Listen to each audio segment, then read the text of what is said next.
basag-basag na ang iPhone 11. Ayan o, basag po yung likod, pati po yung harap. So, iPhone 11 to, pumunta dito si Sir sa shop namin, ipapacheck down niya to. As you can see, okay naman yung LCD, kaya lang basag, pero hindi siya okay. Ayan, so tanongin natin yung mismong client. Hello sir, ano pa ba nangyari dito? Bakit po siya nabasag? Nabagsak lang po siya Nabagsak sa, mo. kusang Pero nabagsak. mataas yung pinagbagsakan. Mataas. Medyo Kaya mataas. bumigay na yung housing. Pati pala sa likod niya. Hindi ko Kailan napansin. po to nangyari? Mga 3 days na. 3 days na. Ayan siya guys. So, meron siyang black spot dito. Ayan o. Namamatay siya. Ayan. So, ang gagawin po natin dito is papalitan po natin siya ng back glass, pati po yung LCD. So, saan niyo po kami nakita? Sa TikTok lang. Kapit. Sige po.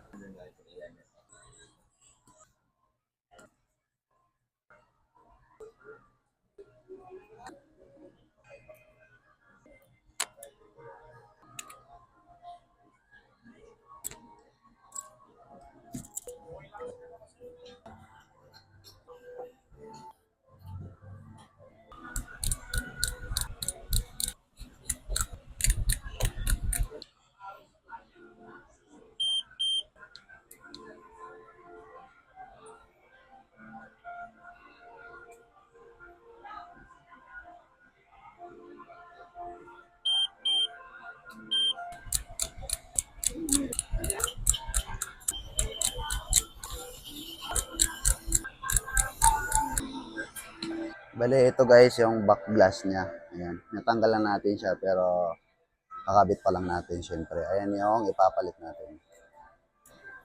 So, yun nga guys, okay na po yung iPhone 11 kanina, nadurog-durog na. As you can see, bagong-bago na po siya. Para na po siyang brand new. Naikabit na po natin yung back glass, yung LCD, plus mayroon siyang True Tone.